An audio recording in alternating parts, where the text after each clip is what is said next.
Good evening.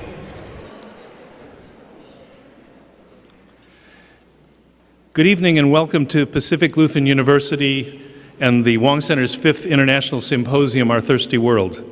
My name is Neil Sabania. I'm the Executive Director of the Wang Center for Global Education. We are really excited to be in this great hall tonight and to hear the first of our symposium's keynote speakers. The Wang Center, for those of you who do not know, opened in 2002 thanks to the vision of the donors, Drs. Peter and Grace Wang. With their generous philanthropy, the Wangs have greatly assisted PLU to emphasize the role that education can, and I would say must play, in building a more peaceful and just world. And our symposia are part of that process.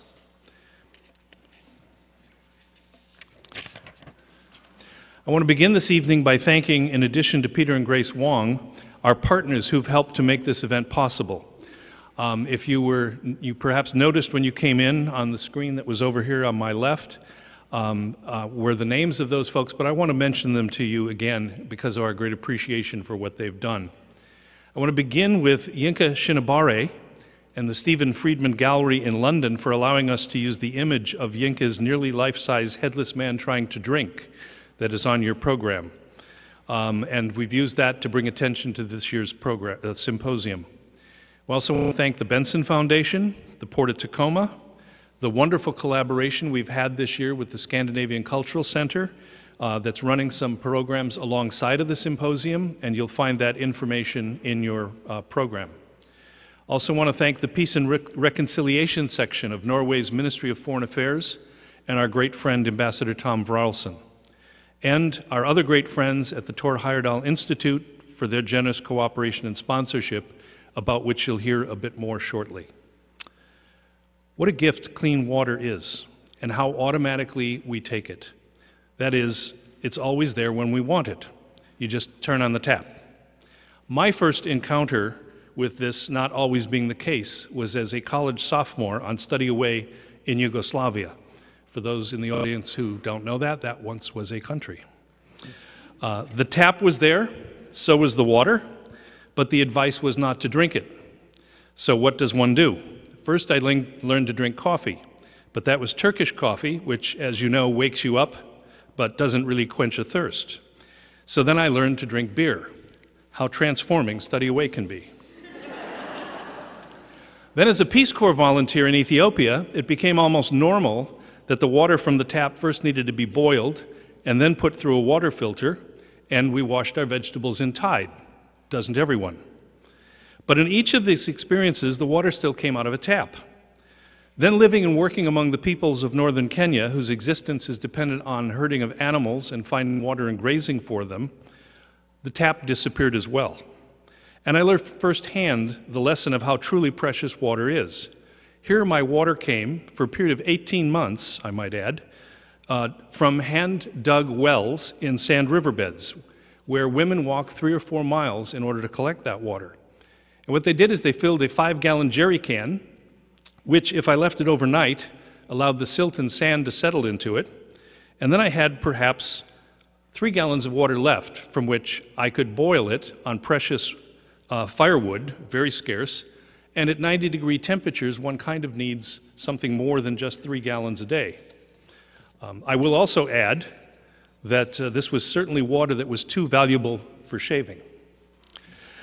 Today, in this same area, from the South Sudan and northern Kenya and northern Uganda, across northern Kenya into Somalia and across Ethiopia, water scarcity, coupled with extreme shifts in weather patterns, is inflaming and escalating once local conflicts into clashes with international implications. But you say, ah yes, that's over there. There is someplace else, it's not here. But this situation is not unique to Africa. Similar challenges are faced across Asia, in Latin America, the Caribbean, Australia, Europe, and yes, even here. And as if it is being now said, 2/3 of the world's population will face moderate to severe water scarcity by 2025, which is only 12 years away, when most of the PLU students in the room will be in their early 30s. How long can we continue to think we are immune from the challenges and all the challenges that poses for us? Welcome to our thirsty planet. We could stand here all day and quote fascinating and thought-provoking statistics about water. Yet water is part and parcel of a much bigger cycle of life, intimately connected to the challenge associated and posed by the environment, climate change, biodiversity, clean energy, green living, and so forth. Over the course of this evening and tomorrow, and through internationally known keynote speakers and wonderfully knowledgeable session presenters, we have an opportunity to examine the complexity of water from global, local, regional, and national perspectives. You will hear not only about the challenges, but also about some solutions and successes, with an opportunity to consider what role you might want to play in taking nature and our planet seriously. Let me offer you one quick logistical note. During the keynote address tonight, we ask that you please refrain from any flash photography. If you haven't done so, that you turn your cell phone off. And there's no need for you to record it because the address will be available in the next couple of days on the PLU website off the Wang Center. Now it's my privilege to introduce Loren Anderson. In his 20th year as president of Pacific Lutheran University, he has led our transformation into a university where global education is truly a central focus of all we are and what we do. Please join me in welcoming President Anderson.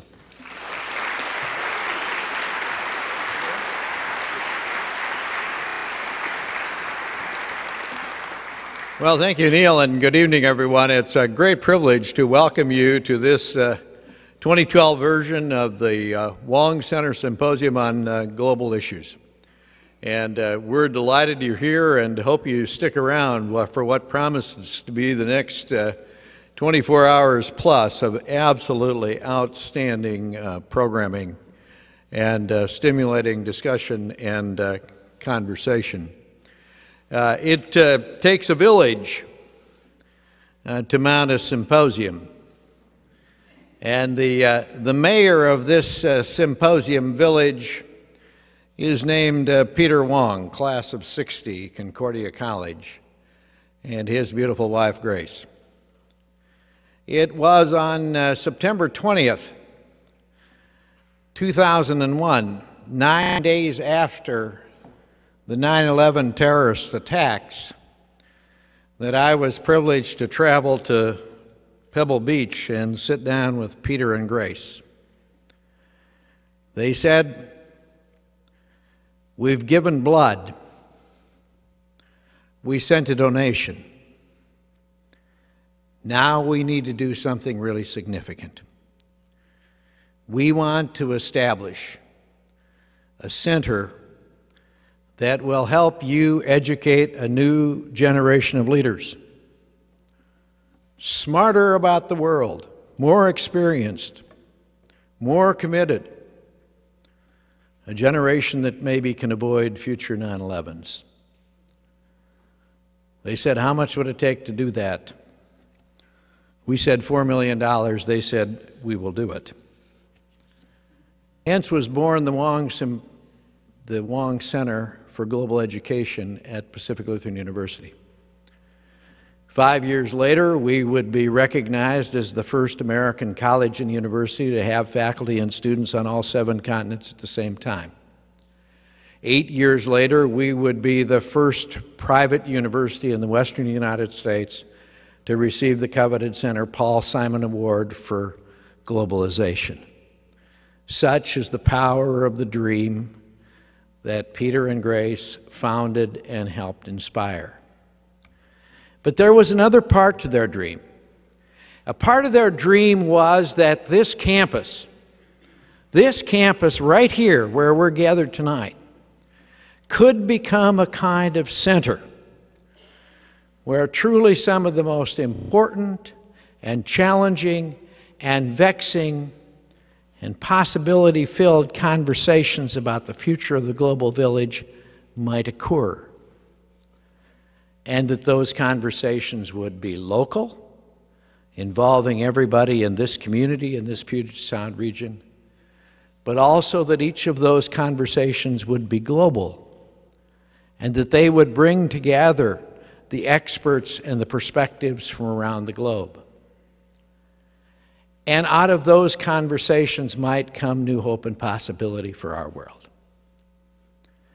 Peter and Grace don't travel as easily as they once did, and so they're not able to be here tonight.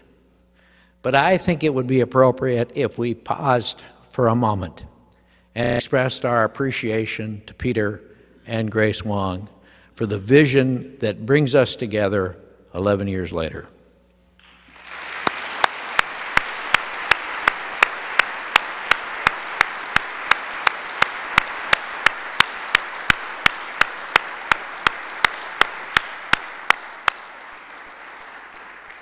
So where have we been? We started in late 2001 and established the center, and 2 years later we found ourselves coming together to talk about China and the role of China. We called it Bridges for a New Century. And 2 years later it was Pathways to Peace, a discussion about Norway's approach to democracy and development.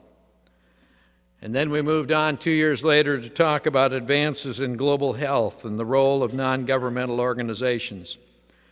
And finally, 2 years ago, when the Olympics were being held in Vancouver, British Columbia, we gathered and talked about understanding the world through the metaphor and the reality of sports and recreation.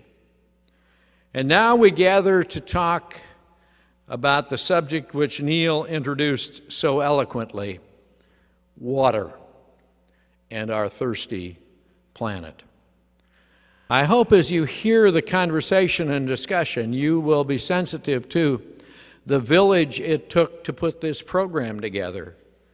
The key participants in that village are listed in the back of the program. And I hope you will have an opportunity to thank the program leaders and those presenters who are gathered. I mentioned that Peter and Grace envisioned a global conversation in this local context.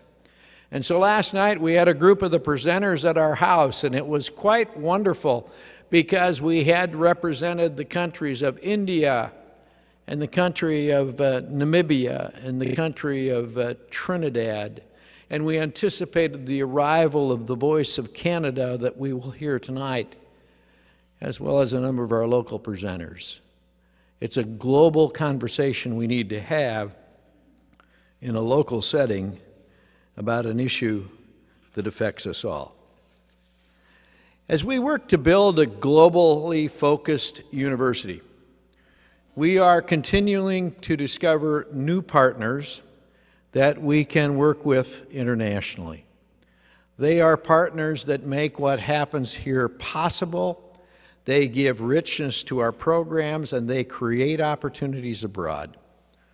And one of our newest partners is the Thor Heyerdahl Institute of Larvik, Norway, an institute established to recognize and celebrate and extend and understand the legacy of the great Nordic explorer Thor Heyerdahl. And so we have a wonderful delegation from the Institute who are with us, and we hope their presence here is a first step in what will be a continuing relationship between the Institute and Pacific Lutheran University. And it's my pleasure at this time to call upon the chair of the board of the Institute, Mr. Keynote Peel, who will come forward for the purpose of saying a few words about the Institute and about their role in this year's symposium. Welcome, one and all. We're delighted that you're here. Have a great time. Thank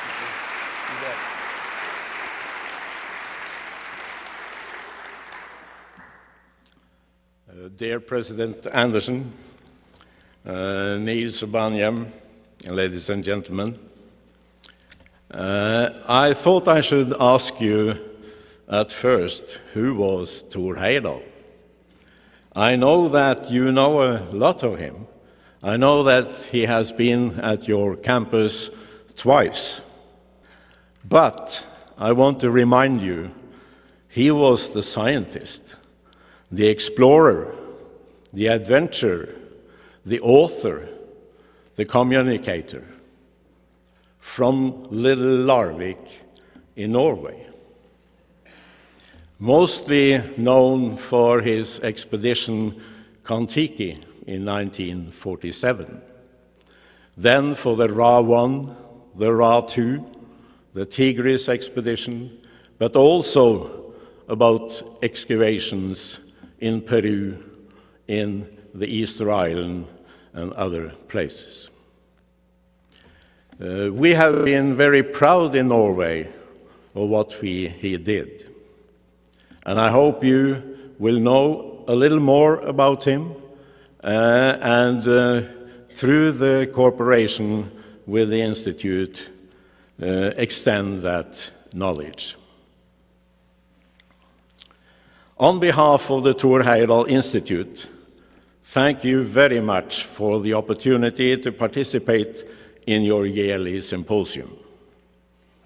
An event that we understand plays a great part in your effort not only to bring your students out into the world, but also bring important speakers from all over the world here to your campus, covering important global issues. Therefore, we in the Thor Heyerdahl Institute are very proud to present Professor Terje Tvedt from the University of Bergen as one of the keynote speakers. We are also proud that we, inside the board, have members who can cover the topics of this symposium. Senior researcher Willy Østreng and explorer Liv Arnesen participates in the events. The Thor Heyerdahl Institute has for the last 6 years arranged the Thor Heyerdahl International Day, with speakers from all over the world, also with global issues at the agenda. Among speakers we have been able to present, I can mention the Lebanese author Amin Maalouf, Professor Robert Correll here from the United States, the leader of the Inuits in Canada, Mary May Simon, and last year, Professor Elinor Ostrom, recipient of the Prize in Economic Sciences in memory of Alfred Nobel in 2009. We have the last years arranged Thor Heyerdahl International Day in partnership with the Norwegian University of Science and Technology in Trondheim and the Norwegian University of Life Sciences, situated just outside Oslo. It is therefore a great pleasure for us that the Thor Heyerdahl International Day 2012 can be a part of your symposium and in partnership with you at the PLU.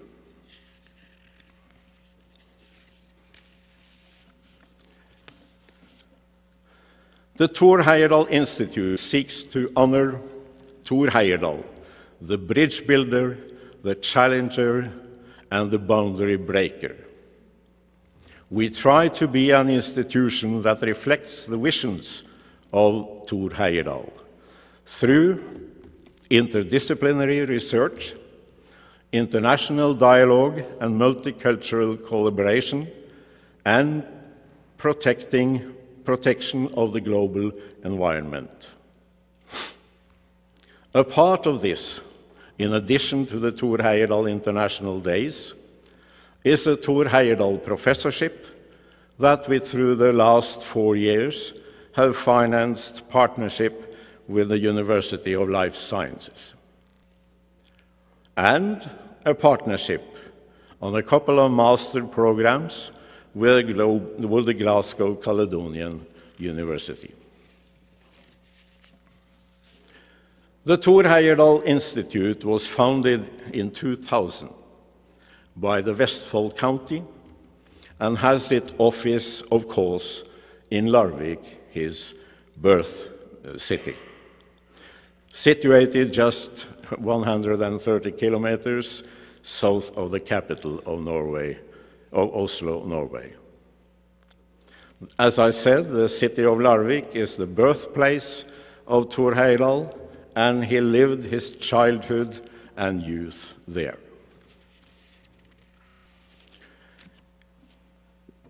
The Institute has, since it was started, been supported by Vestfold County and the city of Larvik, and since 2006 by the Norwegian government and the Parliament of Norway.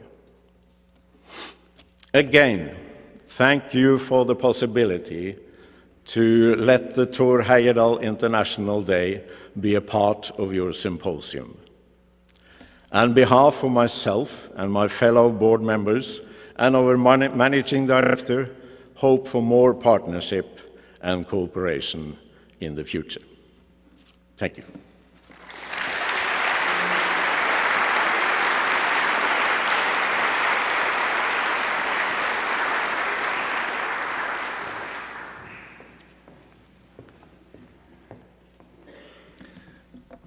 Thank you very much, Knut.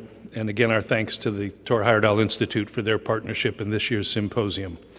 Now I ask you to join me in welcoming my colleague, Dr. Peter Grosvenor, who, along with other colleagues, has been so generous with time and advice in shaping this year's symposium. And Peter will introduce our keynote speaker for this evening. Peter?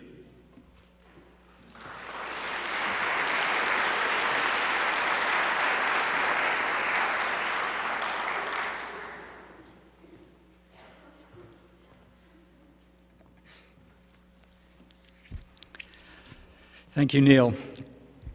As a political scientist who teaches a class in Canadian government and politics, I and many other faculty interested in Canada greatly value what seems to have become a PLU tradition of welcoming to our campus leading figures from Canadian civic life. In recent years, we've been privileged to host the Right Honourable Lloyd Axworthy, a former Canadian foreign minister and a Nobel Peace Prize nominee, who delivered a lecture here on the principle of human security and on the Ottawa Treaty that aims to rid the world of landmines.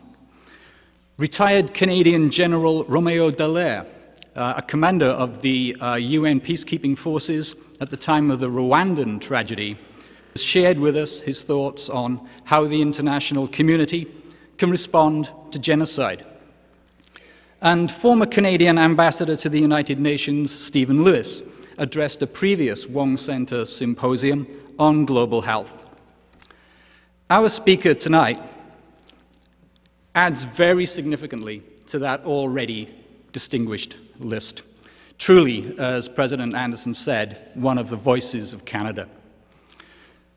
The world-renowned social, economic, and environmental justice advocate Maude Barlow in many ways personifies the ethic of global citizenship we value and promote at PLU. In June 2009, when accepting one of her no less than 11 honorary doctorates, Maude told her audience, "The life of an activist is a good life because you get up in the morning caring more about than just about yourself or how to make money. A life of activism gives hope, which is a moral imperative in this work and in this world. It gives us energy and it gives us direction. You meet the nicest people, and you help transform ideas and systems, and you commit to leaving the earth in at least as whole a condition as you inherited it." In recent years, her extraordinary track record of commitment and activity has been recognized in Canada and around the world. In 2005, Maude was a recipient of the hugely prestigious Right Livelihood Award, which is also widely known as the Alternative Nobel Prize. She was awarded the Citation of Lifetime Achievement at the 2008 Canadian Environment Awards. And in 2009, she received the Earth Day Canada Outstanding Environmental Achievement Award and also the Planet in Focus Eco Hero Award. And most recently, Maude received the 2011 Earth Care Award, the highest international honor that is bestowed by the Sierra Club. Maude is currently the national chairperson of the Council of Canadians, Canada's largest citizens' organization, and one that accepts no financial contributions from governments or corporations, relying instead on the money, time, and energy donated by its volunteers. Maude also chairs the board of the Washington, D.C.-based Food and Water Watch. She is a founding member of the San Francisco-based International Forum on Globalization and a counselor with the World Future Council in Hamburg. But the aspect of Maude's work we are going to hear about tonight is her writing and her campaigning on the politics, economics, and ecology of water. In 2008 to 2009, Maude served as senior advisor on water to the President of the United Nations General Assembly and became a global leader in the campaign to have access to safe, clean water recognized as a human right. 2 of the 16 books she has published are devoted to water rights. Blue Gold, The Fight to Stop the Corporate Theft of the World's Water, co-written with her fellow Canadian environmental activist Tony Clark, and Blue Covenant, The Global Water Crisis and the Coming Battle for the Right to Water, which has been translated into at least 8 languages. In an endorsement of Blue Covenant, the actor and environmental campaigner Robert Redford wrote, "You will not turn on the tap in the same way after reading this book." Maude's work challenges us not just to re-examine how we use and think about water, but also to question the fundamental principles on which the world economy is currently based. So I am very grateful to Pacific Lutheran University and to the Wang Center for allowing me the great honor of introducing someone whose work I have followed, studied, and admired for many years. Please welcome Maude Barlow.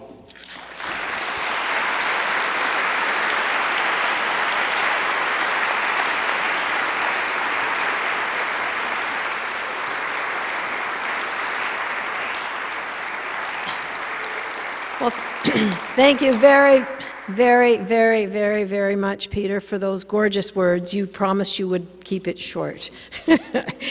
Not that I compare myself in any way, but I once read that after a particularly moving introduction of himself, Winston Churchill said he could hardly wait to hear what he had to say. You know, I think good introduction should come later in case people say, ah, she wasn't that hot. Delighted to be here at Pacific Lutheran. Thank you to the Wang Center for Global Education for the opportunity to speak to you. Thank you to President Lauren Anderson, to Chairman Peel of the Thor Heyerdahl Institute, to Neil Sobania for the wonderful exchange and getting me here, and thank you to all for being here tonight. I am going to talk at you for a little while, but then I'm hoping that we're going to have a chance to explore together in some discussion the issues that I raised tonight. It's always hard when you're in an area like this, and I come from a water-rich environment myself, to try to make people really get their heads around the fact that we are a planet in crisis. I mean, you're looking at water, water falls on you a lot.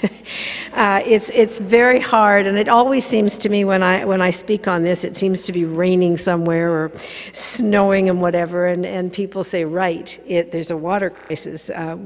Could we use some of that sunshine crisis? But it's my job tonight to start off a little bit to try to get us to understand that the crisis that we're the nature of the crisis we're dealing with. And then I'm going to get much happier near the end, but I will start off with some of the information I think we have to know.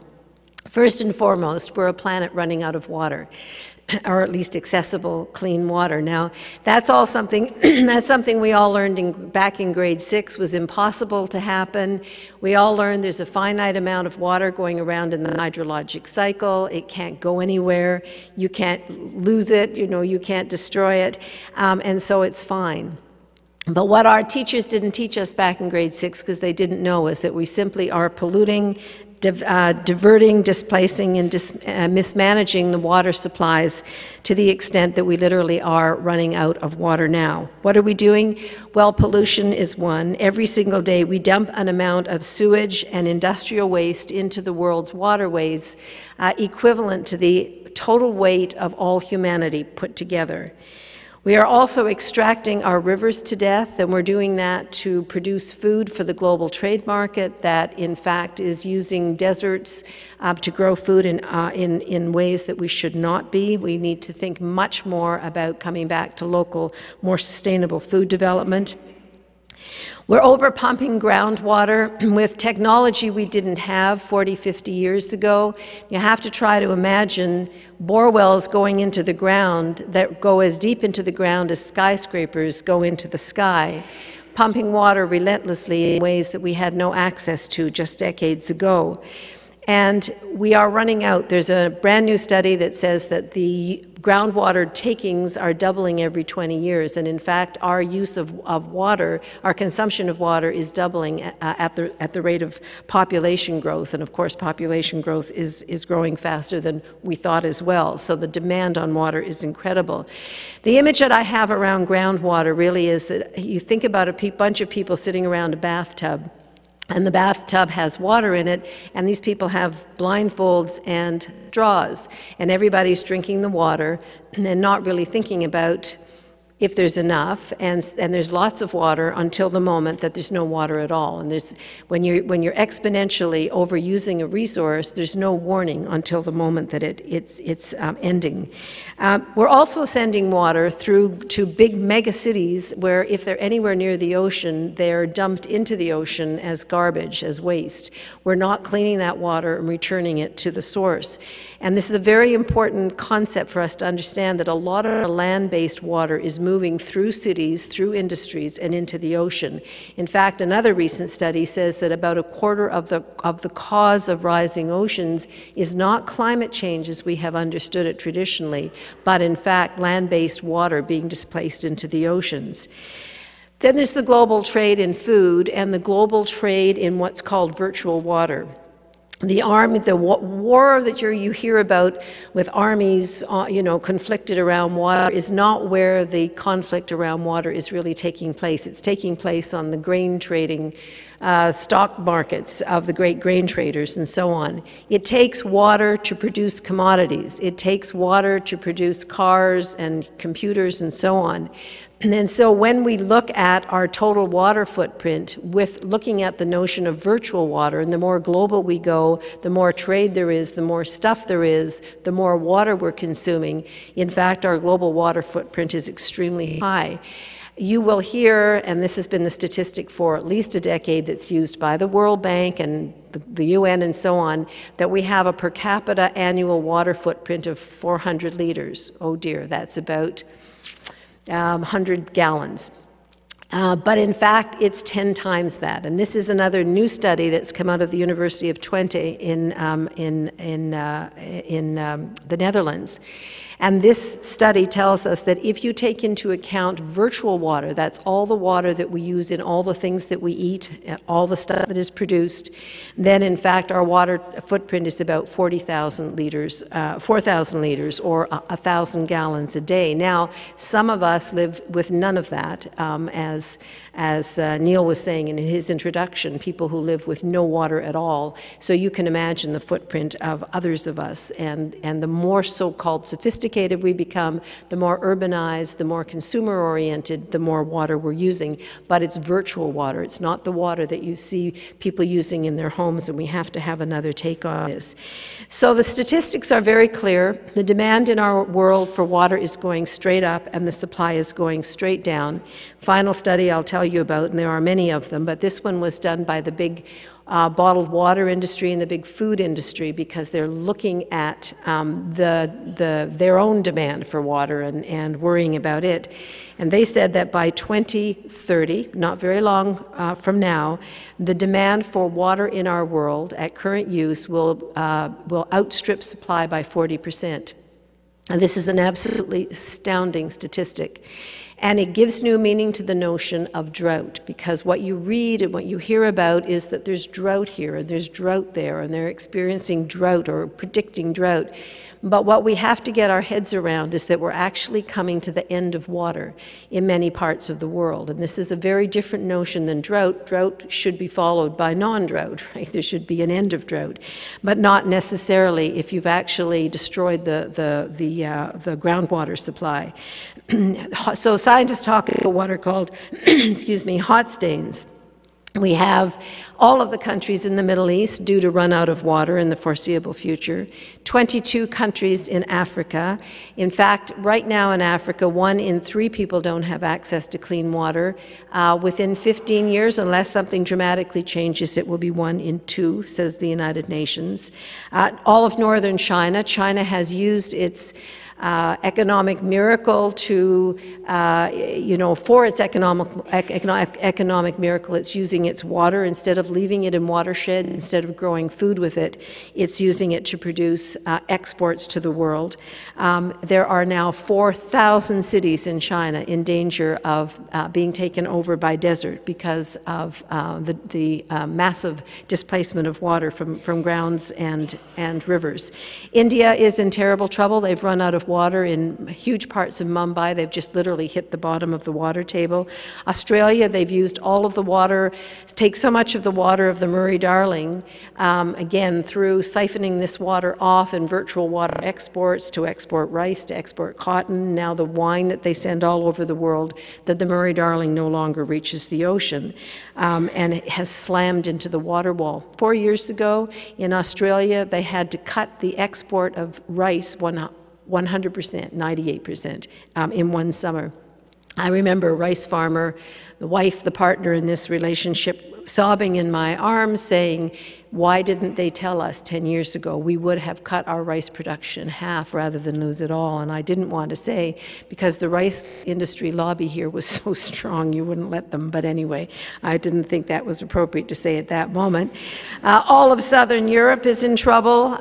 Mexico City is sinking on itself. They've taken the water out from right from under the city, and literally all the old churches and everything are kind of tipping.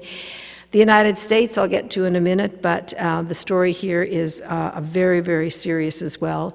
We know, therefore, that desert is growing, encroaching in over 100 countries in the world. And so we hear more and more about the desertification of places that used to have water. And if you displace water, if you displace a massive amount of water for inappropriate crops, think of the Aral Sea. It was in the former Soviet Union, and it was a lake so big they called it a sea, the Aral Sea. And they diverted it to grow cotton in the desert, and eventually it shrunk to being almost dead. Lake Chad in Africa is another that's been depleted to about 90% less than its original size, just from human activity, just from this notion that we can't hurt it. In fact, there's this study on groundwater taking said that if we're taking as much water from the Great Lakes as we are collectively around the world, groundwater, the Great Lakes could be bone dry in 80 years. That was a study that I thought should have been on the front page of every newspaper in North America.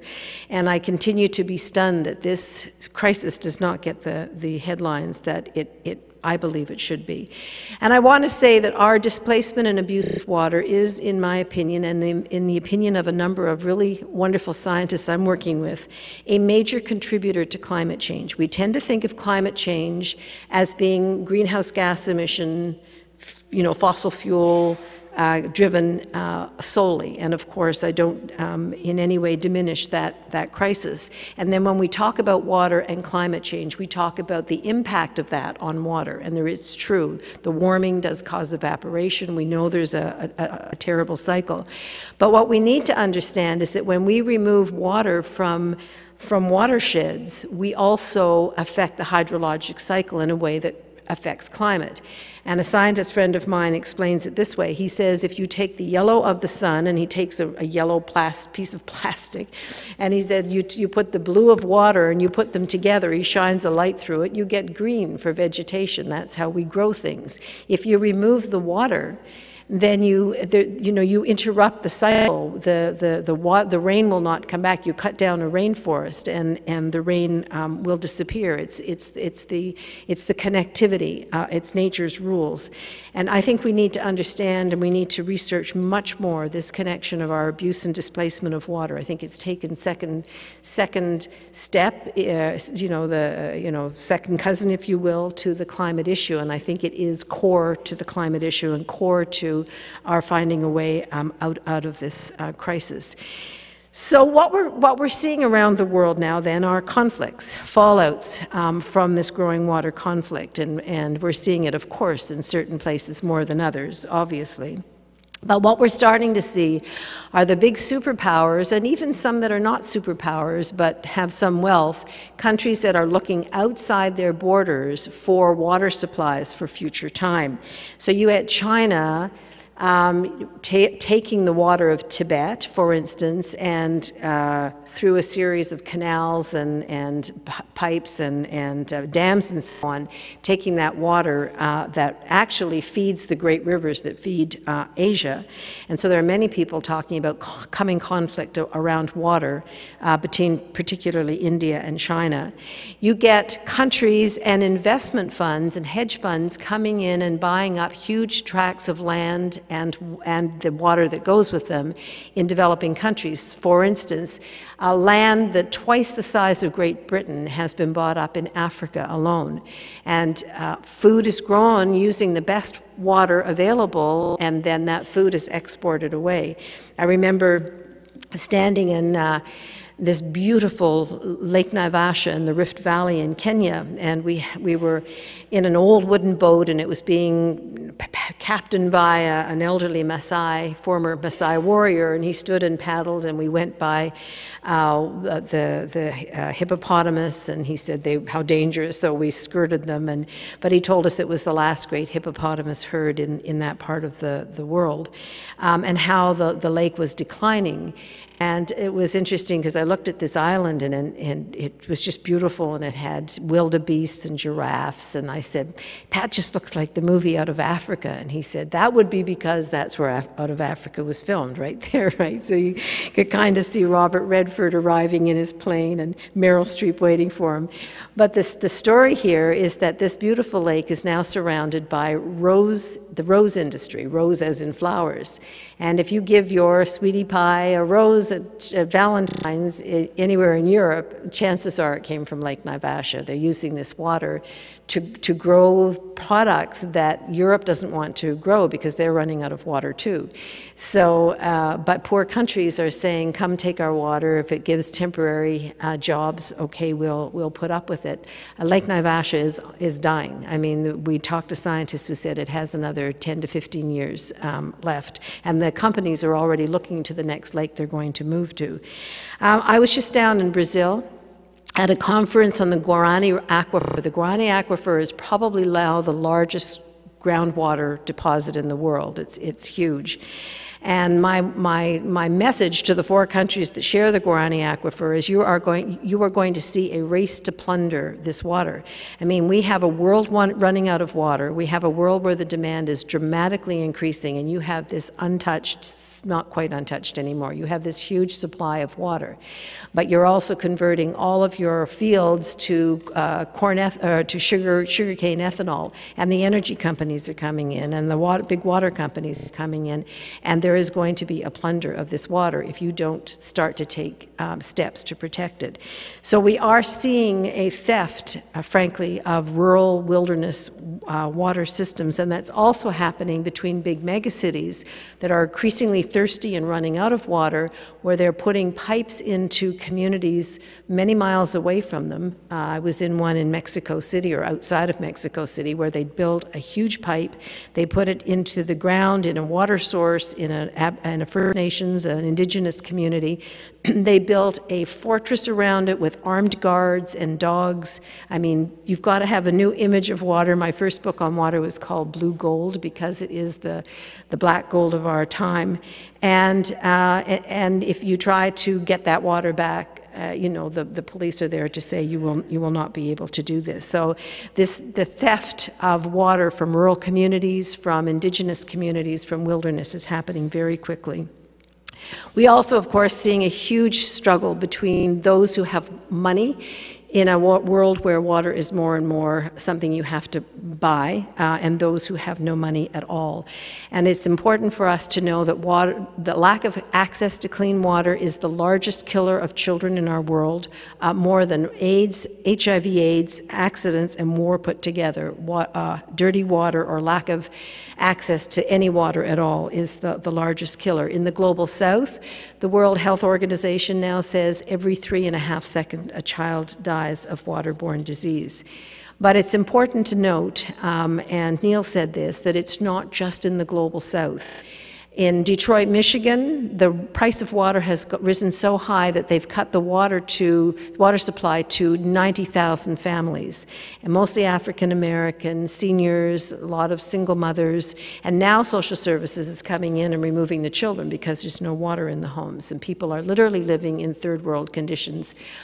This notion of third world being geographic is not correct anymore, and I think we need to understand what we're dealing with in a world running out of water, where water is becoming increasingly expensive and where the gap between rich and poor is growing. So that leads me to the last of these conflicts, and the one I've been most involved in, and that is the conflict between those who say that water is a commodity, and the best thing you can do is put it on the open market like energy or running shoes or, you know, cars or whatever, and let the market handle the situation, which it would. I mean, the price would go high, millions more would die, but that is one answer. And those of us who say that water is a commons, public trust, and a human right is part of our common heritage, and we have to find a way to share it and protect it in a very, very different way. There are a number of ways in which this corporate commodification grab is taking place. One is the privatization of water services. The two biggest water companies in the world are called Veolia and Suez. They're both from France. Interestingly, they started by starting private water systems in Paris in the 1800s, and the city of Paris has just, for the first time 2 years ago, kicked the companies out and are now delivering water and wastewater treatment in a public, as a public service. But these companies were poised when the World Bank started to say to poor countries in the 1980s, if you want money for water services, you have to privatize. And so we're going to tell you which companies, and we're going to write the contract in secret, and and they have to make a profit. So we have deep struggles in the Global South, very, very deep struggles around water. I was involved in the one in Bolivia, in Cochabamba, Bolivia, where the company actually was Bechtel, and they came in and set up a private water company, and not only did they triple the price of water in one of the poorest countries in South America, but they said, we own every drop of water that comes from the sky. So if you capture water in a cistern or a well, that's ours. You have to pay us for it. You have to give it to us. So there was an uprising, and the army was called in, and people were killed, but the people won, and the company left, and the new president, Evo Morales, asked the water corporations to leave Bolivia. But it's been a life and death struggle. I said to one of the heroes of that struggle in Bolivia, why water? Why? Because, you know, the same thing happened to mining and energy and so many other issues in your country. And he said, because I'd rather take a bullet to my head than die of thirst. And I'd rather see my child killed that way than to see my child die of dirty water, because I know what it looks like. So it's a standpoint, you know, it's like, I'll take a stand here, and it doesn't matter. Fear won't change where I'm going to take a stand. It's a very, very passionate struggle in the Global South. Then we have bottled water. The bottled water industry is huge. If you were to take all of the individual plastic, little individual ones, just the little plastic bottles of water, just water, that we collectively, not me, but the world drank last year, and put them end to end, they would reach to the moon and back 65 times.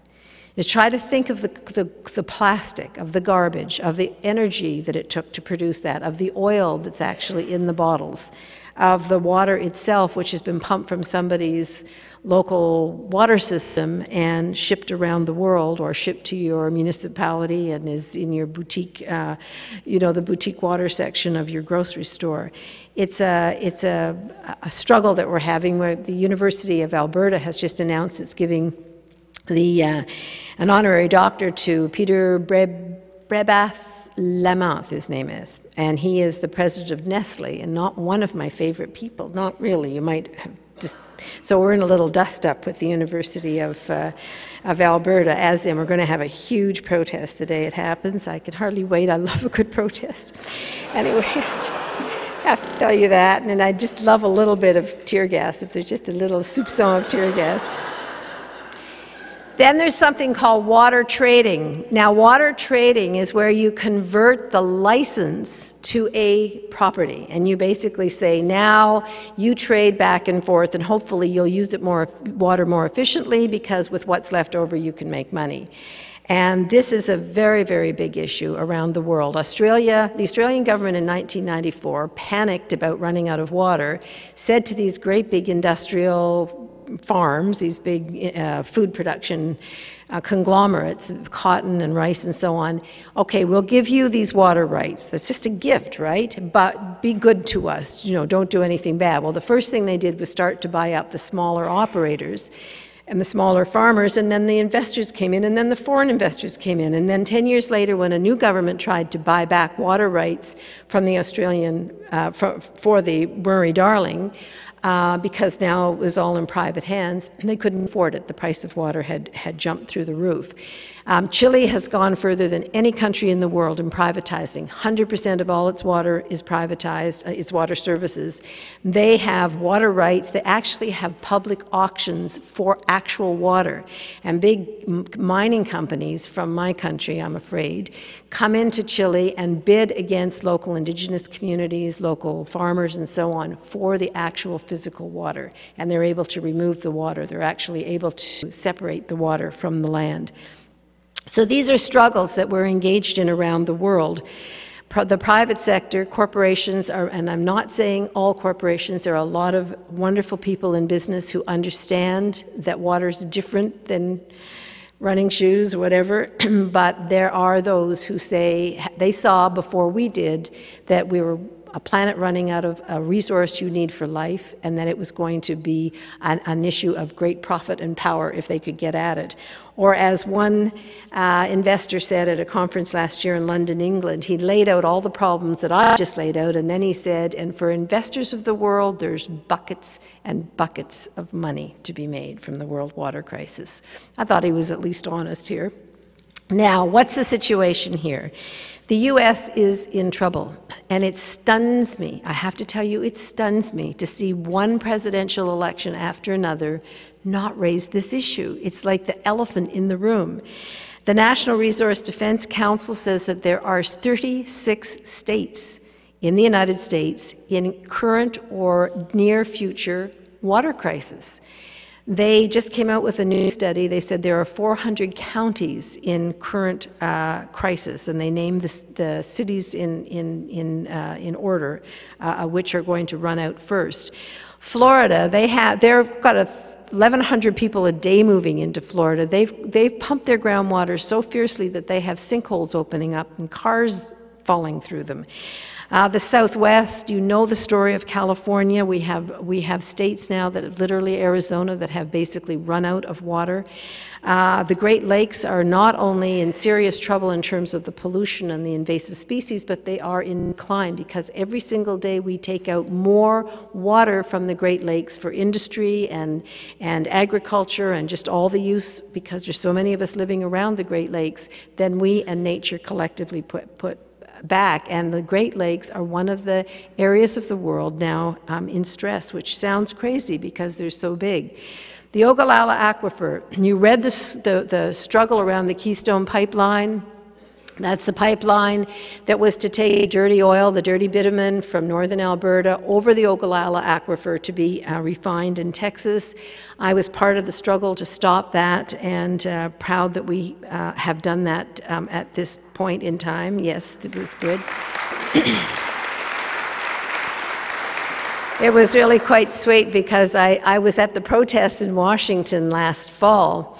And my friend Bill McGibbon kept saying, of 350.org, kept saying, now you're going to get arrested here? And I said, if I do, I won't be able to do my work in the U.S. because they're sharing these lists now, and you get arrested, it's serious, right? So, but I said, if we'll do one like this in Canada, and I'll get arrested there. I thought, that gets me off the hook. Well, sure enough, we did plan a big event on Parliament Hill this past September 26th. And we had I got that lovely award from the Sierra Club US in San Francisco just 2 nights before.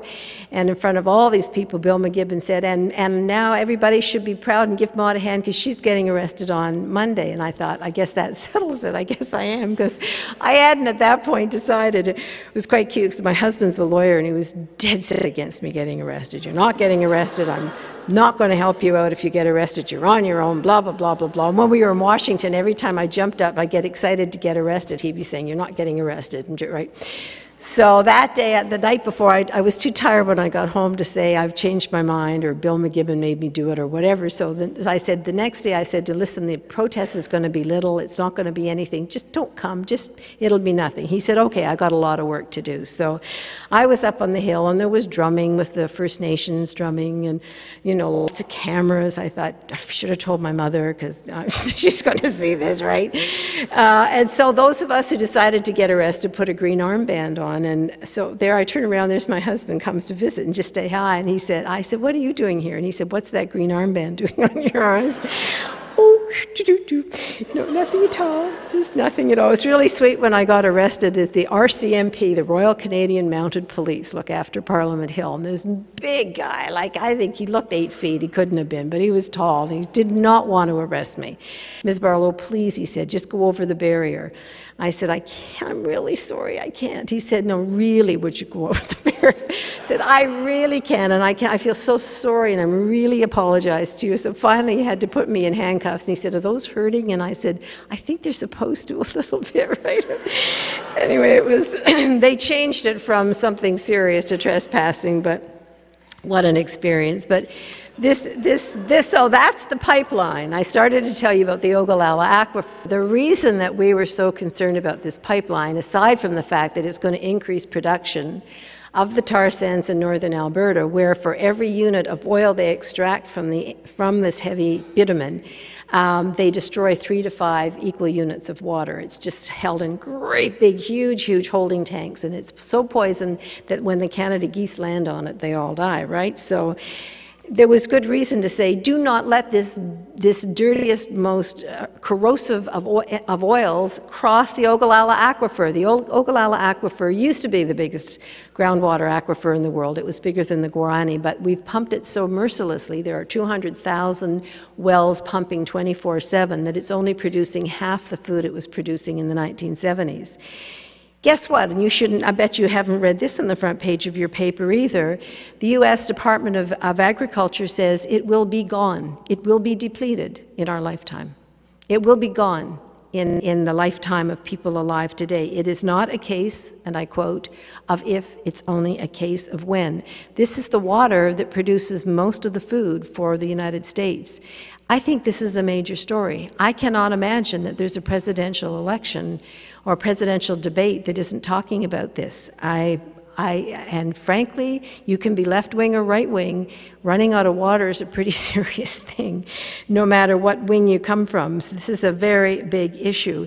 And you should also know that the United States is one of the biggest virtual water exporters. That means you export great amount of your water in the form of commodity exports, corn ethanol, that kind, cotton, and like 1/3 of your daily water consumption leaves not just the watershed but the country, and it comes from the states that have the least amount of water to spare. Now that's going to take a brave set of politicians and leaders to deal with, but let me tell you, somebody's going to have to do it, and they're going to have to do it soon. All the things that I talked about in the world are happening here. Water trading. Texas, T. Boone Pickens, the gazillionaire oil guy, is hoarding Ogallala aquifer water. What he's waiting for, I don't know. He's like 90 or something, but he's holding onto it till he's got more, till it makes more money. There's huge bottled water fights all over New England. There's some right here in Anacortes, Everett. There are big water fights. Although I understand that in, got to say it right, Emula. Enumclaw, where's that? Right here. They said no to Nestle, so I'm very proud of them, and I will. It is a little community right near Seattle, said no to Nestle, which is all very good. But these struggles that are happening around the world are happening here, and I think it's important for us to know it. Washington State. You are now facing serious water shortages, seasonal droughts, and conflict about demand. You have a mixed bag of old law, some of it from the 1800s, a lot of it from the 1900s, that have left some with more water than they need, and that favors using more water than environmental protection. When it comes push to shove, the environment is getting second shrift always.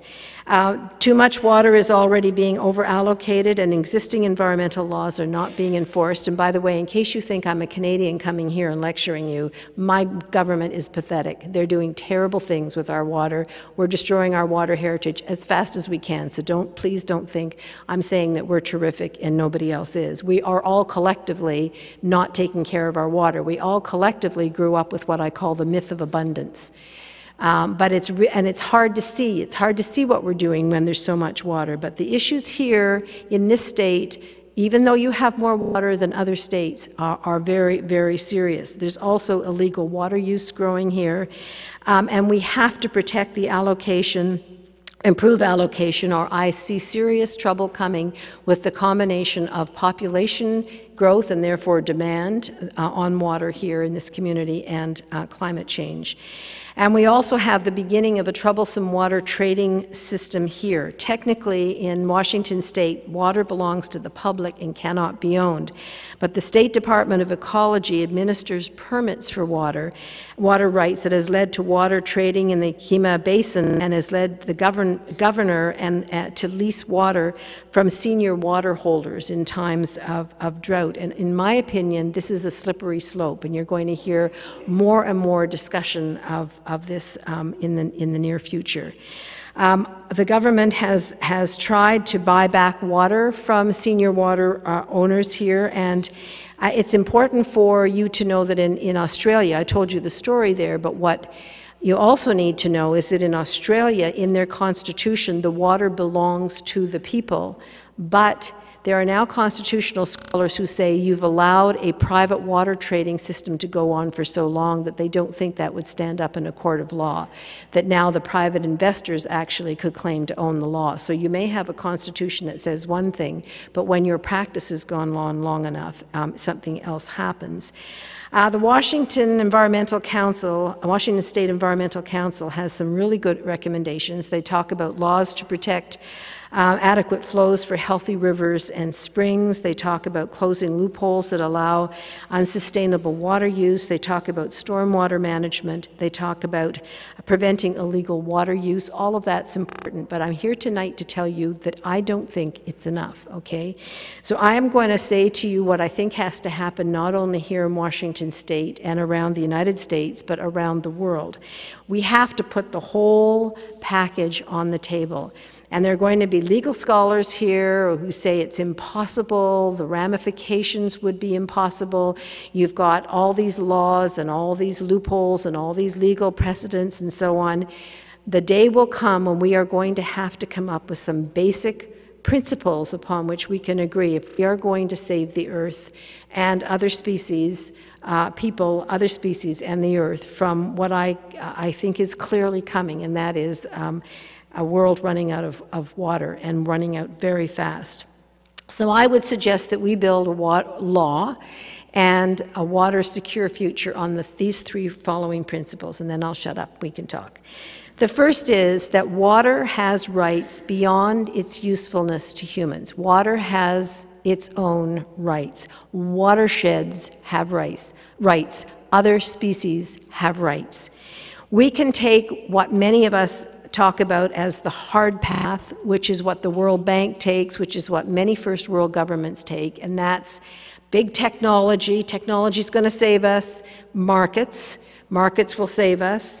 Desalination, there are 25 desalination plants planned for California alone. Desalination is energy intensive, it's expensive as all get out, and it produces a poison brine that destroys the aquatic life and the coral reefs where it's dumped back into the ocean. And yet desalination in wealthy countries is the answer because they don't want to protect source. Easier to come up with expensive recycling. Do you know one of the biggest water companies in the world is General Electric? They now have a water recycling arm. And when you go big enough with these water technologies, you know there's a disincentive to have water protected at source because you make your living from dirty water. Big dams are still on the books, still in many countries, and I know there's been talk of more dams here in this state, versus what a lot of us call the soft path, and that is conservation, watershed restoration, long-term watershed planning, so that you say, what is our watershed, what is it? Let's have that boundary. And if it crosses political boundaries, then you have to come together outside of those political boundaries and say, how much do we have? Have we mapped our groundwater? What's the sustainability? What's the use in 5 years, 10 years, 20 years? What will the demands be in 40 years? And you actually set up a process of deciding who can have access under what conditions. It can't be a free-for-all. Strict laws on pollution. I cannot think of a greater crime than to poison water that others depend on for life. Martin Luther King said, legislation may not change the heart, but it will restrain the heartless, which I think is a gorgeous thing to say. Legislation may not change the heart, but it will restrain the heartless. We need local sustainable food production. We need infrastructure investment. There's billions and billions of dollars needed to improve infrastructure in the United States. Old leaky pipes, lead in the pipes, just inadequate infrastructure would be a huge, if we could address inadequate infrastructure, that would be huge. We need to cut this virtual water footprint, which means that we have to ask ourselves when we're entering into new trade agreements, everybody says free trade's wonderful, creates jobs, blah, blah, blah. No, actually, unregulated trade means the corporations have more say, local governments have less say, and there is more of a demand put on the already overstretched water systems. We have to ask ourselves these hard questions, and we have to protect source and groundwater. This means aligning our human law to nature's laws. All economic and industrial policy, all trade policy must put the protection of water at its core. We need to turn our laws around. We must stop seeing water as a resource for our collective convenience, profit, and pleasure, and see it as the essential element in a living ecosystem that gives us all life. We have literally got to see water the way all First Nations, all First Peoples have seen water and revere it. Dare I say, we have to start seeing water as sacred. What would it look like if the Gulf of Mexico could sue British Petroleum? You know who can sue British Petroleum now? Only those people and property that can show that their income or their livelihood was damaged. You have to prove that there was damage to your income or your property. But the damage to the Gulf, the damage to the aquatic life there, the damage to the future, not at all. There are a number of us who came together in Cochabamba, Bolivia, after the failure of the Copenhagen Climate Summit 2 years ago. It was great. You got off the plane and you were met by little, I called them Coca-Cola elves. They were little people in red who gave you a little drink of Coca-Cola and welcomed you to the UN Summit on Climate. And everywhere you went through the city, they had billboards showing happy children running through clean meadows with lovely clean water, and they renamed Copenhagen. Of course, I renamed it Copenhagen because everywhere you went, it was like Coca-Cola was bringing you the climate summit, right? What's wrong with this picture? I have to say I was rude to an elf when I left. I'm really embarrassed what I said to an elf as I was leaving. They were trying to get me to drink more Coke and saying how happy I'd been in Copenhagen, and I did get tear gas there. They were really nasty. And I said rude words to an elf, which I'm sorry about and I'll do penance for one day. But really, we were so disappointed that the president of Bolivia, Evo Morales, said to the world, or our movement, come here and let's do something different. And we came up with the Universal Declaration on the Rights of Mother Earth, which is gorgeous. And if you want to read it, go to our website, Canadians.org. We have a book on it called The Rights of Nature, which is you're welcome to use.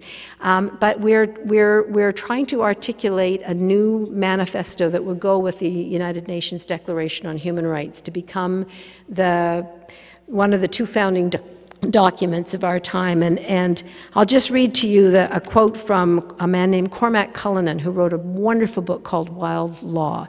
Cormac is a lawyer in Cape Town, South Africa.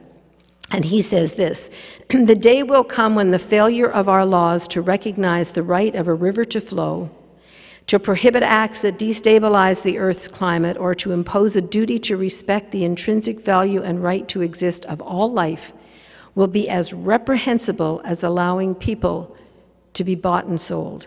We will only flourish by changing these systems and claiming our identity as well as assuming our responsibilities as members of the Earth community," which I think is absolutely gorgeous. So that's the first principle, that water has rights, nature has rights, and we have to start aligning our laws, our practices, and our worldview to nature. The second is that water is a common heritage, it's a commons, and it's a public trust. When we talk about the modern enclosure of the commons, thinking of the time in England when the peasants were allowed to hunt and graze and fish using the lands of the nobility, but that was all enclosed in the enclosure laws in 1640, I think, around then. And many people died because they were no longer given access to these commons. The modern enclosure really is the privatization of things like water and air and oceans and so on. And now they're talking about commodifying nature. In fact, the United Nations just put out a report and they said, are you ready, that nature is worth $71 trillion. Who knew?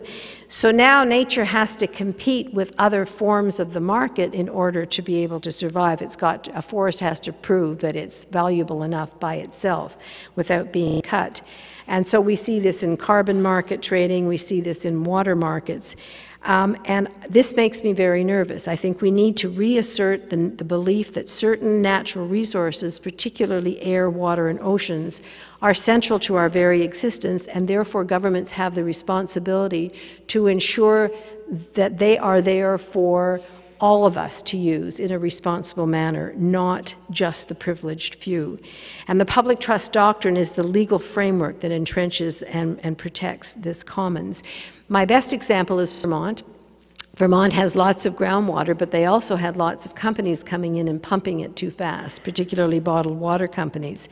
And 4 years ago, they unanimously adopted a law that said that their groundwater and their surface water is a public trust, and they went so far as to say that it belongs to all Vermonters, it belongs to the future, and it belongs to the ecosystem.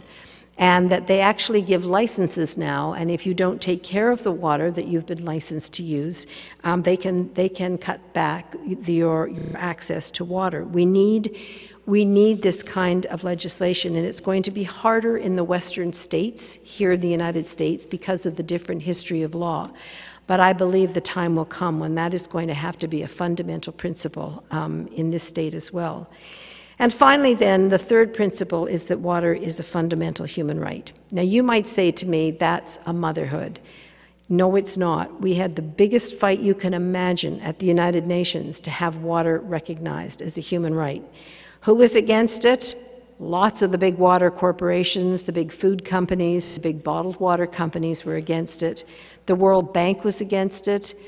My country was against it. Your country was officially against it. England was against it, and so on.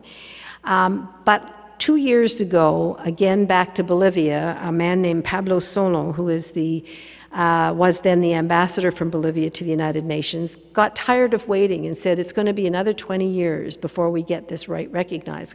It wasn't recognized in the original Declaration of Human Rights in 1948, because at that time nobody could imagine it would be a problem. But he said, now it is.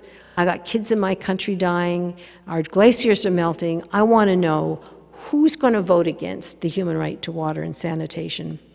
And it went to a vote on July 28th, 2010, at the United Nations. I was there with my staff, and I was holding their hands saying, we're not going to win, it's okay, we've had these fights. You know, it's so exciting to get this close, and in 10 years we'll be back, and we'll win, blah, blah, blah. Went up on an electronic board, 122 countries voted in favor. Not one country, even mine, that our government was so opposed, not one country opposed, 41, including your country and my country, abstained, and so we won. And it was a wonderful moment, and I remember one country after another getting up and lecturing Ambassador Solon, and him standing there with this great big kind of, pardon me, shit-eating grin on his face saying, what part of I just won and you didn't do you not get? Like, we got this pure and wonderful language, and 2 months later the Human Rights Council adopted another resolution, only this one spells out the responsibility of governments. And now every government has obligations, including the governments that did not vote for it, because if you're a member of the United Nations, you are in fact obliged. And so now we are armed with this. So if there's a fracking operation in your community, you can now say to your government, you know, the human right to water says you cannot destroy my water, my local water. You have an obligation to protect it. If you're the family in Detroit that's had your water cut off, you have the right to have those taps turned back on. I mean, we can actually use this in American Native communities that don't have adequate water. This is a tool for us. And we actually had our first test case. The Kalahari Bushmen of Botswana used the two rights. They've been, their government had been trying to kick them out of the desert for many years now because they found diamonds. And also the president of Botswana said that they were an embarrassing anachronism in this day and age, and so he wanted them gone. So they put them in resettlement areas. They kept coming back into the desert. The government smashed their water boreholes and said, we'll kill anybody who tries to access them. So in different attempts with the courts, they won partial right to go back to the desert, but not the right to water.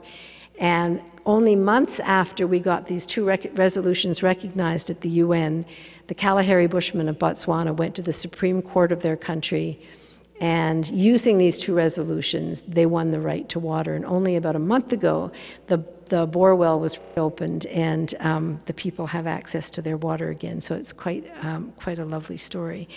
So I'm going to end the formal part of this, and I know we have then time to chat, with another quote that I love. This is from Tolkien. I loved this before the movie, although the movies are great. And it's Gandalf speaking on the night when all evil things are going to potentially kill everything good. Particularly, it's a struggle around nature and the life or death of nature. And it's Gandalf talking about stewardship and what it means to care for something beyond yourself, this responsibility to others in the land. I have Tolkien on the brain because I took a bunch of people to see the tar sands in northern Alberta not long ago. We went back to Edmonton and we held a press conference, and I called the tar sands Canada's Mordor.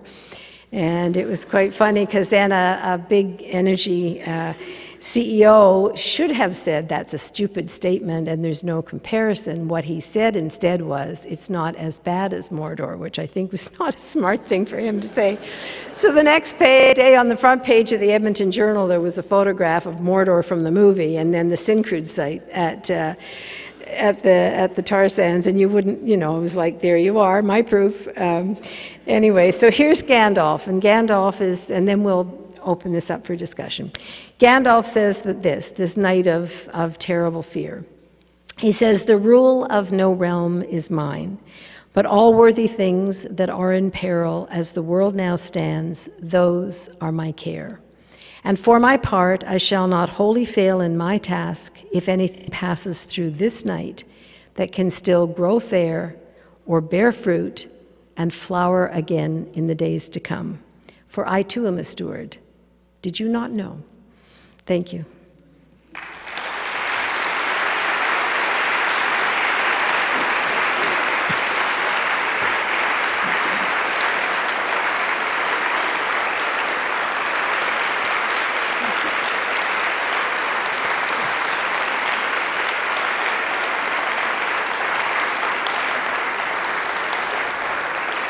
All right. Now I think we have roving mics, am I right? Yes. So you just put your hand up so these nice people on either side can see you, please. Somebody here. Go ahead. Hi, thank you for speaking. Good. If you could just, two points, if you could unpack them a little. And the first one was with the virtual water trade. So particularly in the global south, you gave the example of the lake in Kenya and the rose production that goes on there. If you could maybe talk about how our decision that that's not a good use of that water, or our idea that that's not okay, but what about the local communities there that maybe it's a big company that owns the rose farm, but then maybe you have 100 or 1,000 or 2,000 or 10,000 people that grow roses there, and that's their livelihood. So how do we reconcile that? And then the second question is with the right to water, particularly. How do we implement that? So those families in Detroit, they get their taps turned on. Well, are they paying for that? If in a real practical sense, from a water utility, how does that actually work? So maybe just talk about what your ideas are there. Okay, those are two fabulous questions, and I thank you. They're tough and they're good. The first question on Kenya, you'd have to see it to believe it. There's the lake, and then around the lake are these great big gorgeous mansions. They look like out of Africa. I mean, it's exactly that look. There are some Kenyan people, business people, who own some of these rose farms, but mostly they're from England and Europe. They're mostly, I think I saw the statistic was like 80% are from Europe. So then there's the lake, then there's the mansions, then there's the rose, the gardens. They're bigger than gardens. They're huge, and they've got great big iron doors. You cannot get in for love nor money. We knew somebody who drove us, knew somebody who worked in there, so we came in from the back.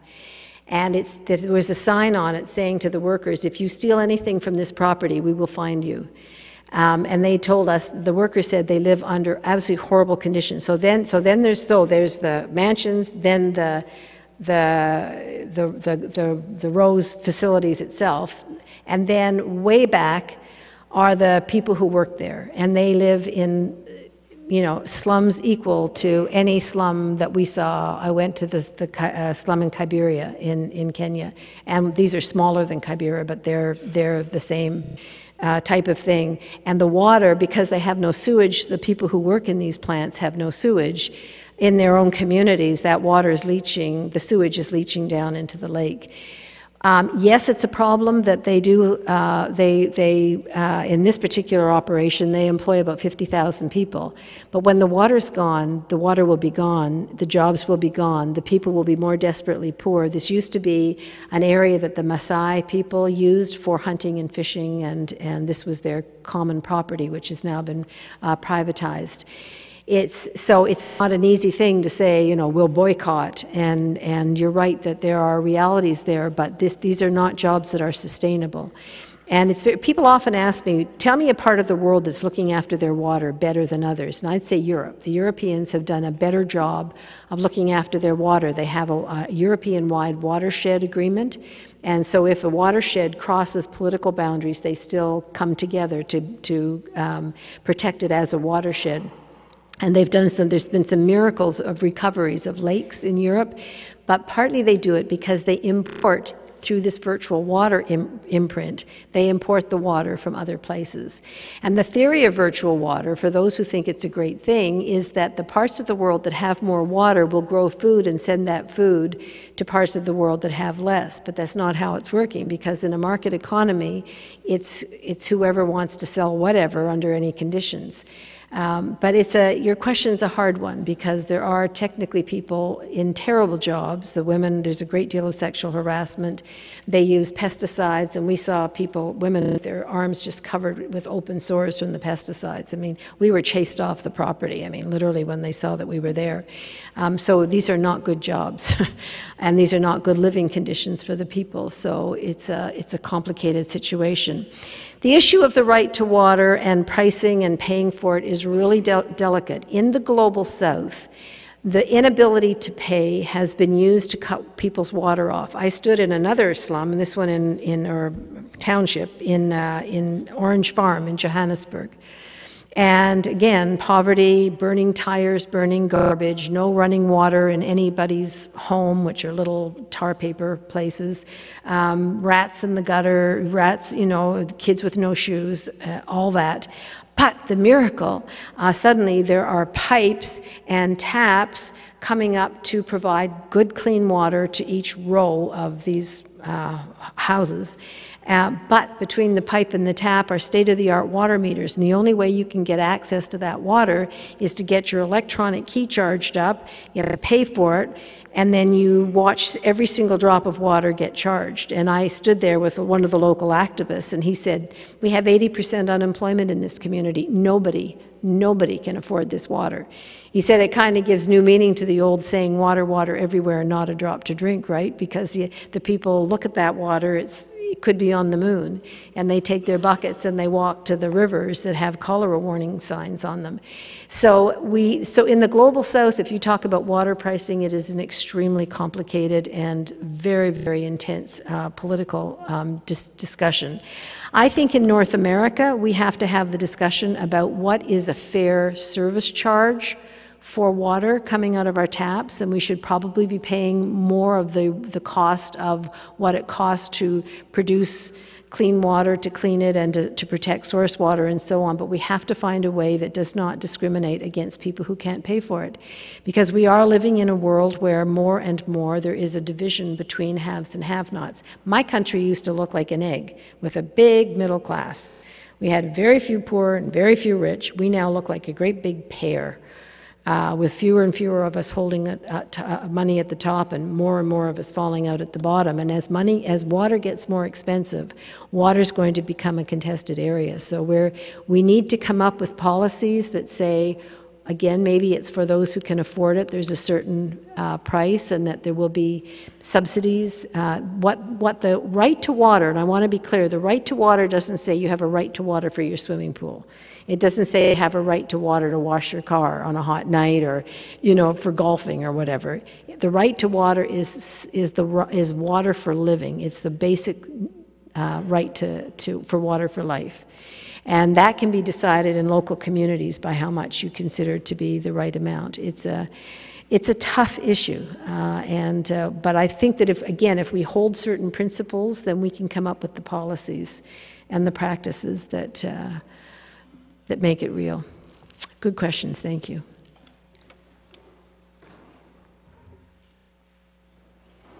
First of all, I just wanted to thank you for taking the time out of your busy schedule to come all the way down here, because you're obviously a very busy lady, which is a good thing. My question comes down to, you mentioned you were at a conference in Brazil with 4 countries, and I don't recall which countries were there, you know, kind of raising the same issues that you have here. And my question is kind of in regards to how much of a difference can be made with, you know, the local, state, and really the national level that you were at the conference there, and how much more of an impact can be made as a global joint, you know, a UN-led resolution or World Health Organization. How much of it can we truly change on a national level, and how much can really be impacted through an international effort? Again, a really fabulous question. important for you to know, because people say the UN's going to come in and tell me what to do. The UN cannot tell you what to do. The UN is a body where countries come together and try to talk, try to work out disputes before they become war, try to come up with common standards and say together, we don't want torture in the world. Now, that doesn't mean there's no torture in the world. And torture was, it was agreed that people have the right to live without torture. So it's not that the UN suddenly makes a decision like this and everything's fine. But when the UN makes a declaration, recognizes something like the right to water and sanitation, it's as if the human species took a step forward. I think of it as a collective step forward in our evolution, that we recognize that just because you don't have money or enough money, because they jacked the price up so high that your kid has to die, it's a horrible death watching a kid die of waterborne disease. That shouldn't have to happen while the people half a mile away have all the water they want for whatever they want. That just isn't the world we collectively want. But the UN's not going to come into your home, or it's not like that. It's just that it's a statement of intent. It's a statement that we collectively believe something. So that's what the UN is. The World Health Organization does things like, research on epidemics or research on health issues that we can, again, collectively help each other with as globally. But a lot of it comes back, exactly as you say, to not only national and state, but in many cases local. It's the local struggles, it's the local statements. I mean, there have been a whole bunch of communities that have said no to fracking. One of the municipalities in New York State said no.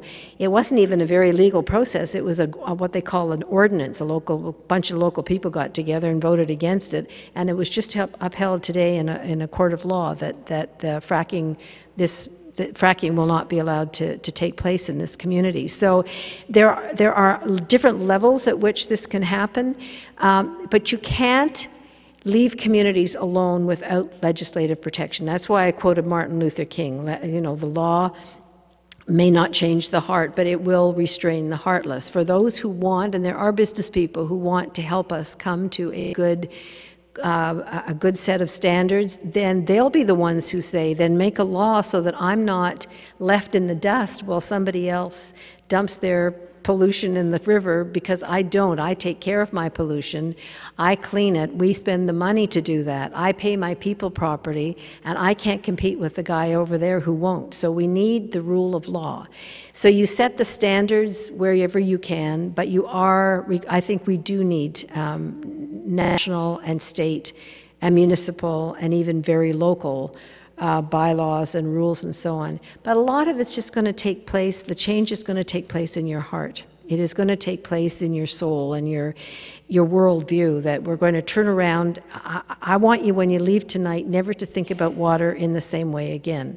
I mean, the water, if it's raining when we go out there, that very rain was in the blood of dinosaurs. Honestly, it was. It's not just the same amount of water. It's the same water. It just goes round and round and round and round in our hydrologic cycle. And looking at it with fresh eyes means just not putting bad stuff in your sink when you're cleaning it, because that water is going to go down. It's just a way of looking at the world. I've done a lot of work with, we call them First Nations in Canada, you call it Native Americans, but whatever you call it, for Indigenous, Aboriginal peoples, but people who still hold on to a worldview that nature teaches you, and you must obey nature's laws, and you must pass that on. And in my country, the saying is that you have to protect 7 generations on. You have to think 7 generations on. We're going to have to do more of that, because we have taken a lot for granted. It's funny. I was at a sustainability week at a university. I won't say which one, here in the U.S. And they went to. I said, "Could I have some water when I speak?" So he handed me a bottle of Dasani water, and I said, would you mind terribly, and I don't want to make anybody feel badly. I said, would you mind terribly if I didn't have bottled water? He said, of course not. Now, this is the guy who was running Sustainability Week. He said, where would I get you water? And I said, tap water. Do you happen to have a cup? You know, like the tap water, the water coming out of our taps in North America is clean, by and large. It really is. And it goes through much more rigorous testing than bottled water. But it was just like, it's a consciousness. Do you know what I mean? It's just a consciousness. When I was growing up, there was no such thing as bottled water, and it was like this. We were on this bottled water tour, and this young person who was about 13 maybe, he said, I hear you, I hear everything you're saying, but what will I do without bottled water? And I said, this is going to really come as a surprise to you, but there was a time when people left their home without water on them. I know this is going to, you know, with what they call your hydrating tool, you know, it's going to be all right. You can leave your home without bottled water or without water on you, and you will live, you know. You don't live in a desert, you will live, right? But, so it's a notion, and it's been brought on by the companies, as a matter of fact. This, you know, can't be without your 8 ounce or 8 glasses or whatever a day. So it's a mindset, and so all the laws in the world won't change, all the laws in the world won't change it if our minds don't change, and the laws won't happen till we start to see things differently, I think is what I'm saying. So, there's one over here. I think you may have just touched on this in your last answer, but if you were speaking to a different audience, if you could mobilize 1 million or 5 million school children, what would you encourage them to do, or what would you hope they would understand? I would start with where they live, because I find kids, I think that generation of little kids, I mean young ones in you know, 5 to 15 area, I think that they have a consciousness that I sure didn't have. And I speak a lot to young people. I start with where they are. And where they are is the consciousness in their home, the consciousness around bottled water. Most water use in your home, by the way, is on your lawn and garden. Most water overconsumption in our homes is that. It's really funny, on World Water Day last March, I was invited to speak to all sorts of really interesting places, and the place I chose was my grandchildren's public school in Ottawa, because my grandkids were going to be there. And so I came into the gymnasium, and I just amazed at these kids. They are all fluently bilingual, French and English. I mean, they are so bilingual, and not because they grew up bilingual, through the school system. They are so bilingual that they can flip from one language into another. It's like they are too smart, they are too gorgeous, and they are too wonderful. But anyway, I had this really great discussion with them, and then the father of one of them happens to be the head of Amnesty International Canada, and he phoned me that night, and he said, thank you very much. And I said, what? He said, my daughter heard you today, and she's following us around. Turn the tap off. She's timing our showers. 2 minutes, you've got 50 seconds to go. It's just, you know, we've created little monsters out of these kids because they understand it. So if I could mobilize 5 million kids, they would go home and talk to their parents about these issues, and they would create water stewards, or sometimes we call ourselves water warriors. We're going to fight for this wonderful thing called water, because we can't live without it. So it's a consciousness that starts inside, and I think those little kids are going to lead the way, actually. That's what I'm quite sure of it.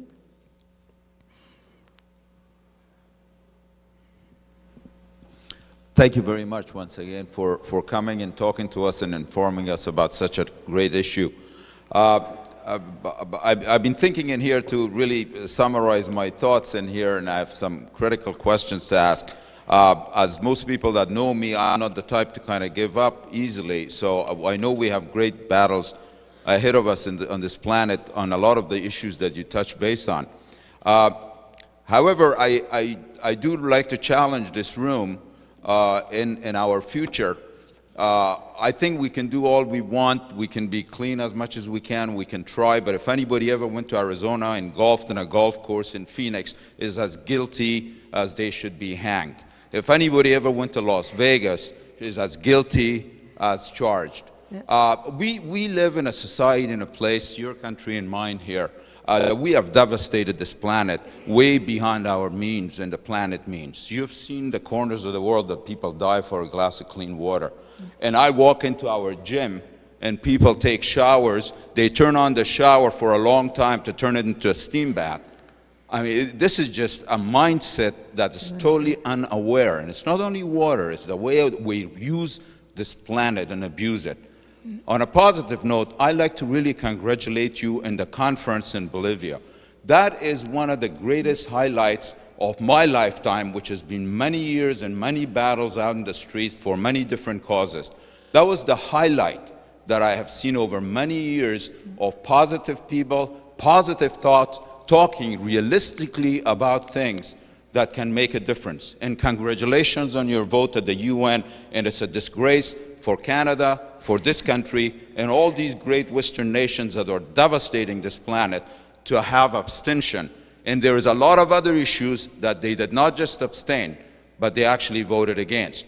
And besides that, it's a joke even if they voted for that. I totally agree with you that is a first step. But these rich big nations do whatever they want anyways, UN or not. They control it, they tap it, they force it. It doesn't really matter. We can change we want unless we change the stupid capitalistic market-based system. Nothing will change. Nothing will ever change. Okay. We will never see water raised in a political debate. Yeah. Look at the issues they are raising. They are brought to you by Coca-Cola. What else do you expect? Thank you very much for your passion. And I would just quote the president of Bolivia, Evo Morales, who says that we need to live well. We don't need to live better. Isn't that lovely? I mean, just let it settle into you. We need to live well, like everyone has the right to live well. We don't need to live better. And I think it's, I dream that we have a prime minister like that in my country. It'll, you know, it's not the mantra. I mean, this notion of unlimited growth, that's behind the policies, the economic and trade policies of most governments in the world. And there's an American environmentalist who said unlimited growth has the same DNA as the cancer cell. It has to turn on its host in order to survive. We have to, you know, we have to change our ways, but it does start inside. It does start with that personal place inside us. These guys are the keepers of, and you got to tell me when, Neil, one more, two more, you tell me. Two more, all right. Hi, I also just wanted to thank you also for coming and just having all the really fascinating things to kind of share in this discussion about rights to something that we often haven't even been thinking of in terms of rights. I was just hoping if you could also talk about, you've talked a lot about corporations and also state control in terms of water, but you've also talked a lot about cases of people such as Indigenous communities, First Nations protesting over water issues. And I think it raises a question in a lot of cases of, while there might be more consensus about the role of water and the role of rights, you know, that maybe these communities share, there's still a lot of I guess, room for differences in terms of how that'll look like in terms of allocation. So when we're talking about human rights, and especially in terms of forums like the United Nations that are still mostly led by Western nations, where would we see those alternative models for distribution fitting in? Okay, thank you for asking that. And anybody who's interested in going into deeper meaning of the two resolutions on the right to water, I wrote a paper on it. It's called Our Right to Water. I think it's called A People's Guide to the Implementation of the Human Right to Water, the United Nations, whatever. Forget the subtitle. It's on our website, Canadians.org, or go to Food and Water Watch. It's also foodandwaterwatch.org. And it's in Spanish, French, and English, and we're trying to get it out widely because our governments do have obligations whether or not they voted for it, so it's really important. In that document, I talk a lot about the fact that the rights-based notion at the UN has tended to be Western-based and therefore individualistic. and not of as deep meaning to tribal communities, more traditional communities, and what it might look like if we would extend the notion of these rights to that notion. And I've linked it to the United Nations Declaration on the Rights of Indigenous Peoples. Because there are basically, there are three kinds of rights, the three generations of rights. The right from, so you have a right from torture, you have a right, from being excluded to certain, areas. You have a right to, to not be excluded from a university because of whatever. So, and then there's the more proactive rights that are kind of second generation, and the United Nations Declaration on Human Rights is a little bit of a combination of generations 1 and 2, and that's where it's more proactive. That's where you have the right to health care, or you have the right to education, or you have the right to housing, or you have the right to employment, and a lot of that's in the original 1948 Declaration. You'd never get it today. They were much more advanced then. You'd never get that from governments today. But that's governments. Some of our governments don't like that because it places an onus on governments to actually help fulfill that. Third generation rights are the generation of rights that start to look in a more collective way.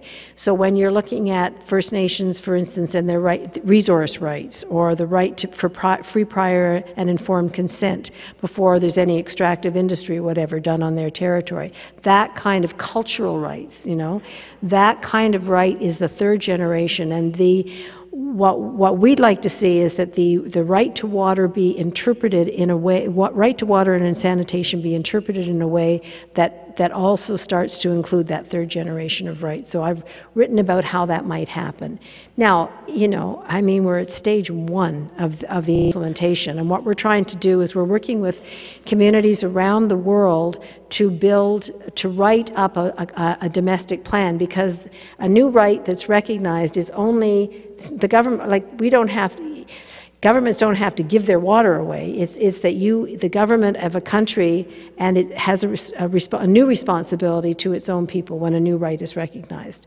But it's, what we're saying is basically we can interpret this in a way that is more inclusive, that opens up that notion that you're talking about, that's much more understood in the Global South, much more understood in tribal and indigenous communities. So we'd like to stretch it to address that. So I address that really strongly in this paper, and please help yourself. Go to our website. We've also got a great report on the Great Lakes. We're calling for the Great Lakes to be named a commons, a public trust, and a protected bioregion.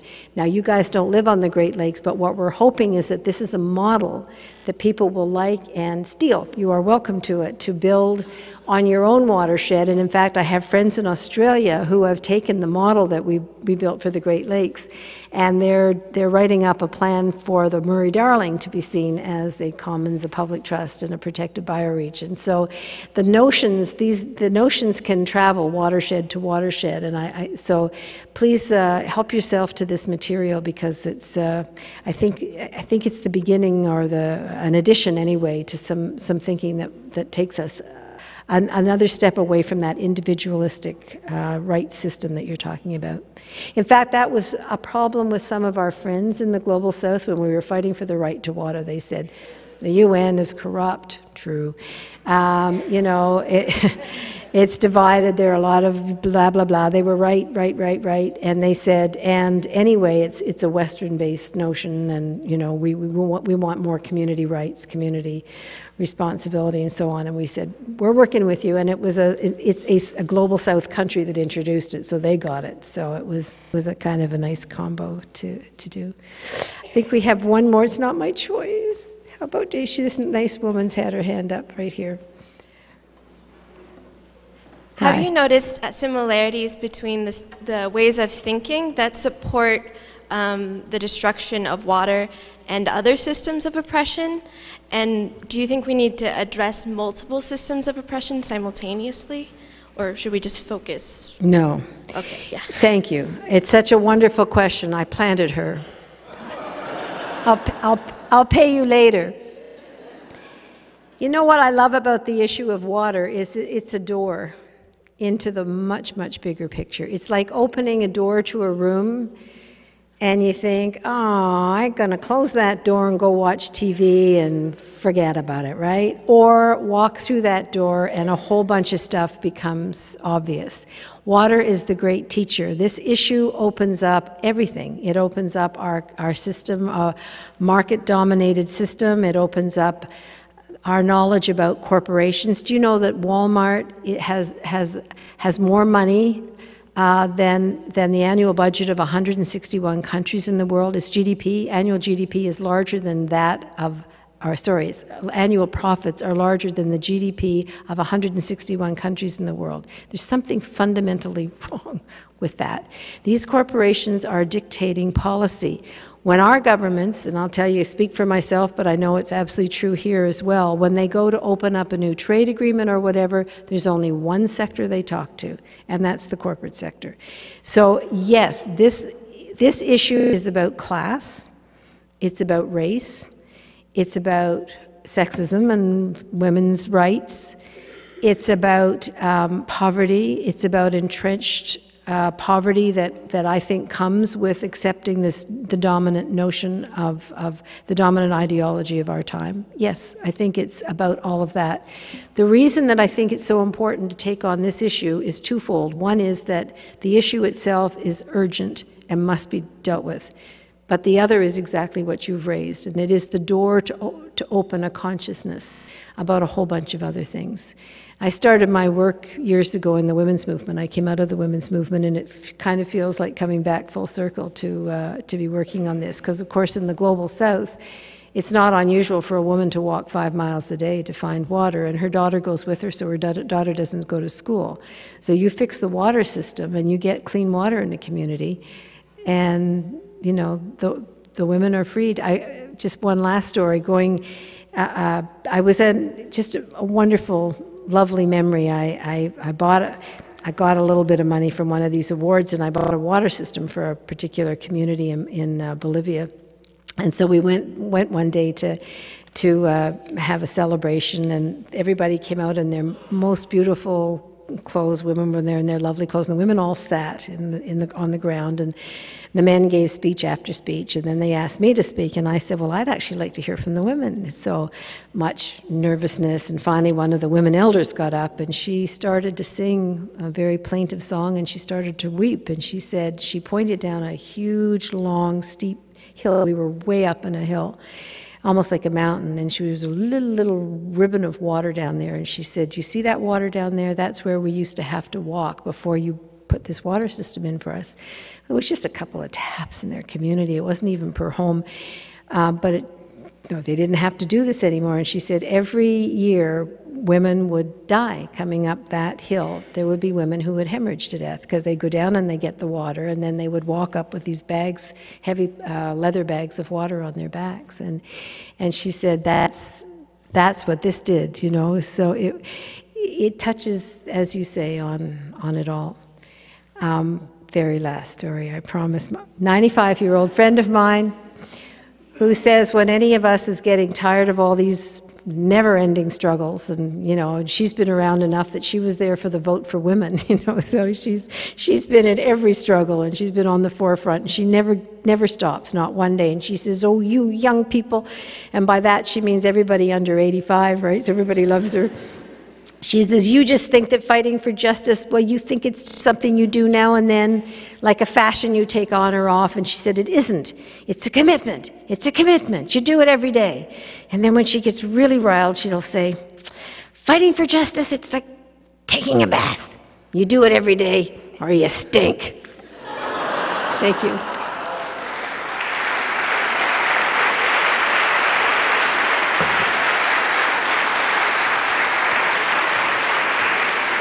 Just a moment.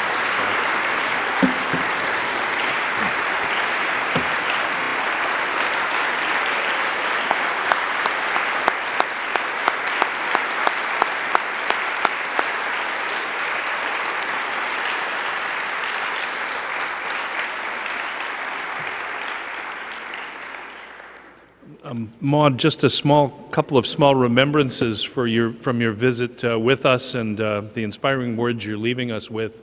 For all of our speakers this year for the symposium, we were trying to decide what sort of a gift we might give them.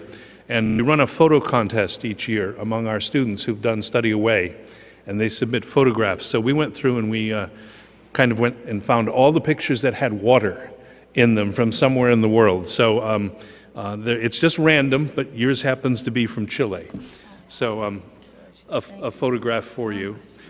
And from the Tor Heyerdahl Institute, they have a gift for you, which is in fact an Easter Island figure made by the daughter of Tor Heyerdahl, who is an artist. So they'd like you to take that with you to remember your time here as well. So, thank you.